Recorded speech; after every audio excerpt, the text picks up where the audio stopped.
안녕하십니까. 2024년 2월 21일 김경국TV 시작하겠습니다. 민주당이 비명계 의원들에 대해서 대거 컷오프를 실시하면서 찐명 또는 친명 인사들은 그야말로 물을 만난 것 같습니다. 너도 나도 양지를 찾아서 지역구 쇼핑을 하고 있습니다. 이 대표가 척근들을 심기 위해서 비명계 의원을 쫓아내고 있다, 이런 비난이 나오는 배경입니다. 이번 민주당의 공천심사에서 비명계 현역 의원들 평가 순위를 하위로 몰아넣는데 이재명 대표 비서팀이 가동됐다, 이런 주장이 나오고 있습니다. 그런 가운데 컷오프 명단에 오른 의원들에 대한 조롱도 이어지고 있습니다. 먼저 물 만난 친명계 얘기부터 말씀드리겠습니다. 민주당 이재명 대표의 최측근으로 불리는 소위 찐명 인사들이 대거 지역구 출마를 준비하고 있습니다. 이들이 출마를 준비하는 지역구 상당수는 민주당의 텃밭 그리고 양지로 분류되는 곳인데 현재 비명 의원들의 지역구인 경우가 많아서 논란이 커지고 있습니다.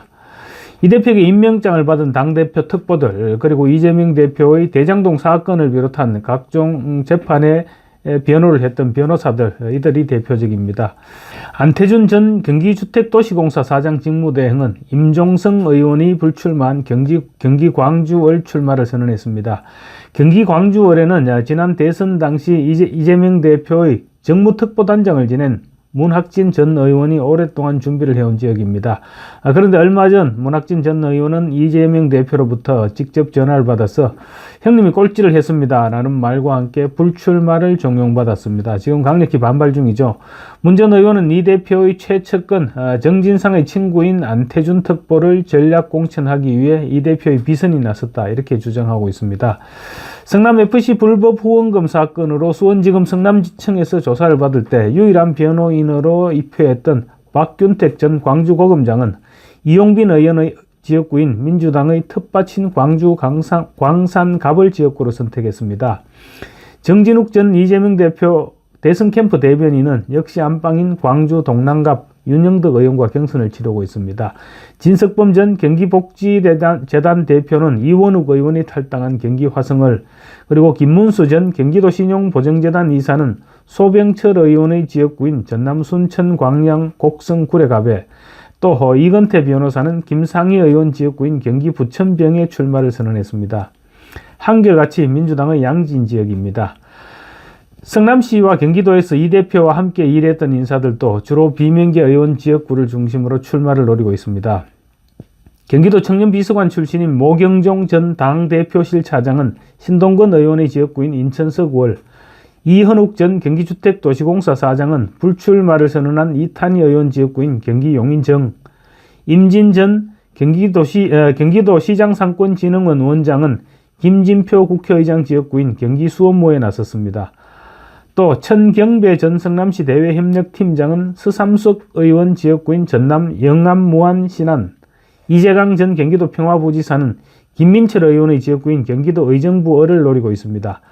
민병선 전 경기도 보도특보는 최종윤 의원이 불출마를 선언한 경기 하남에, 그리고 김홍국 전 경기도 대변인은 우상호 의원이 불출마하는 서울 서대문갑에 예비후보로 등록해서 활동 중입니다. 이 대표의 대장동 사건 변호를 맡았던 조상호 변호사는 최기상 의원이 있는 서울 검천에서 출마를 준비하고 있습니다. 조상호 변호사의 경우 검천의 예비후보로 등록한 상태임에도 불구하고 서울 중성동갑의 후보 적합도 조사를 실시해서 중성동갑에 전략공천을 하려는 것이 아니냐, 이런 의혹도 제기됐습니다. 그런데 당 안팎에서 논란이 거세지자 다시 원래 출마지로 돌아간 것입니다. 이재명 지키기 범국민대회에 이름을 올린 김남근 변호사는 이 대표가 직접 불출마를 제안한 김건태 전 의원의 부인인 인재근 의원 지역구인 도봉구갑 전략공천이 거론되고 있습니다. 다만 인재근 의원이 직접적으로 거부 의사를 밝히면서 다른 지역도 검토되고 있습니다. 지난 대선에서 이 대표의 법률 특보를 지낸 임윤태 변호사는 민주당에서 탈당해 개혁신당으로 옮긴 조홍천 의원의 지역구인 경기도 남양주 갑에서 국회 입성을 도모하고 있습니다. 임 변호사는 이곳에서 출사표를 던진 최민희 전 의원과 공천을 두고 경쟁하고 있습니다. 민주당 법률위원장을 지낸 양부남 전 부산고검장은 일찌감치 양향자 개혁신당 원내대표의 지역구인 광주 서구을의 예비후보로 등록하고 지역활동을 전개하고 있습니다. 양정고검장은 이 대표는 물론 정진상 전 정무조정실장 등 다수의 이 대표 측근 재판의 변호에 나서는 등 당 안팎에서 사법 리스크 대응을 총괄해왔습니다. 대장동 사건 등과 관련한 이 대표 측근들을 담당하는 변호사들도 약진하고 있습니다.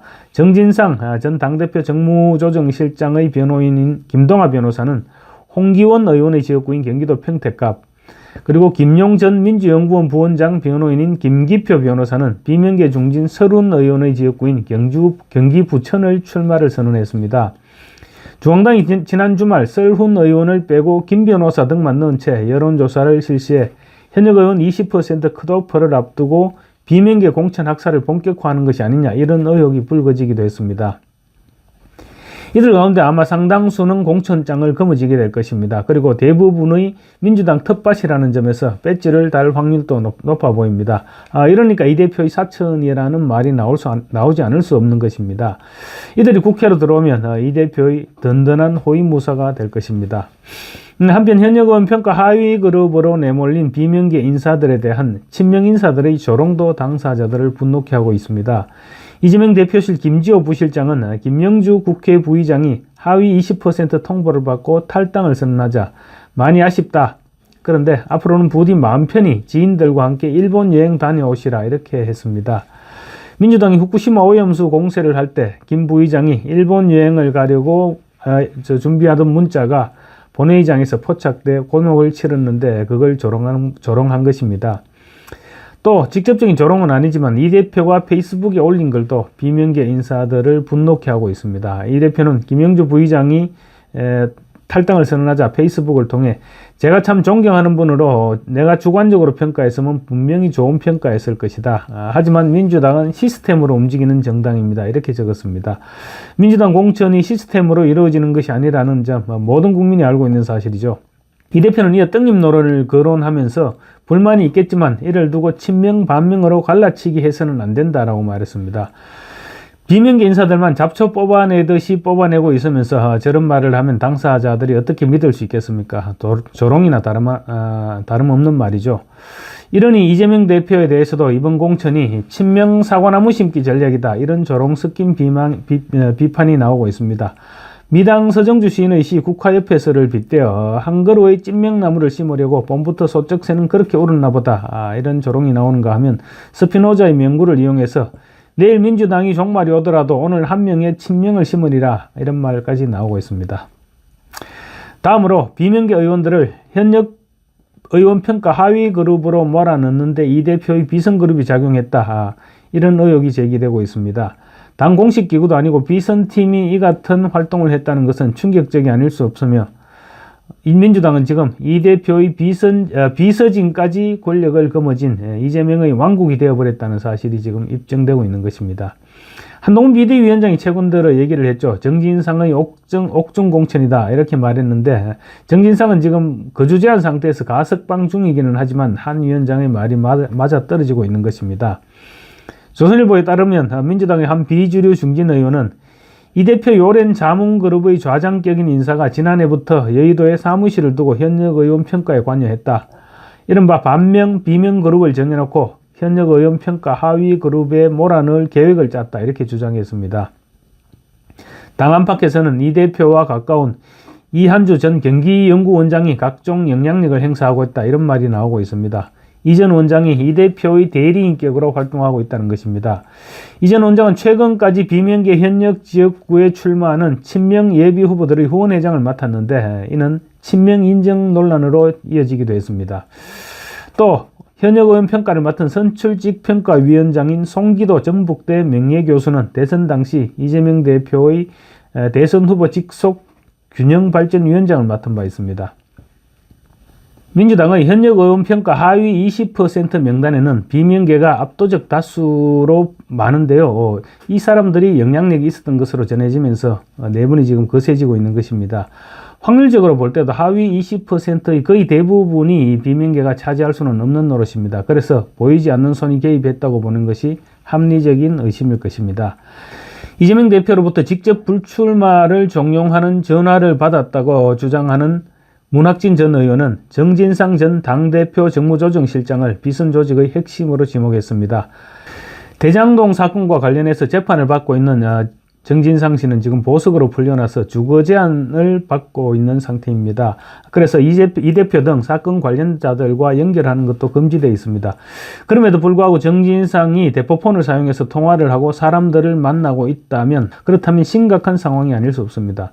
물론 사건 관계자인 이재명 대표와도 수시로 연락할 것으로밖에 볼 수밖에 없는데 충분히 예견할 수 있었던 상황임에도 보석을 허가해준 재판부를 이해할 수 없다, 이런 비판이 쏟아지고 있습니다.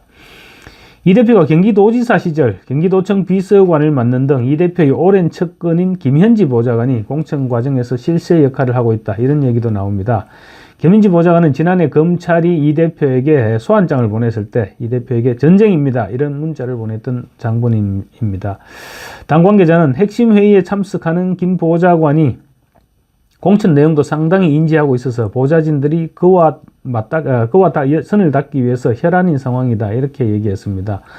국민 세금으로 운영되는 공당에서 고위공직자를 선출하는 공천 행위에 일개 보좌관이 실세 역할을 하고 또 그와 맞닿기 위해서 줄을 댄다, 이런 것은 민주당이 그만큼 비정상적으로 돌아가고 있다는 사실을 입증하는 것입니다.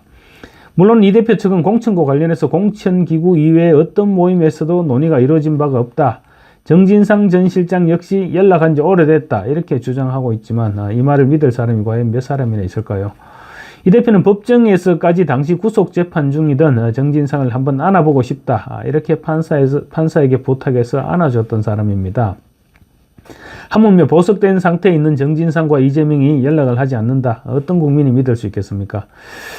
어쨌거나 민주당의 공천 파동은 지금 피크로 치닫고 있습니다. 그런데 이 대표는 반발에 대해서 어차피 한 번은 겪어야 될 일이다, 이렇게 얘기하면서 크게 관여하지 않겠다는 태도를 보이고 있습니다.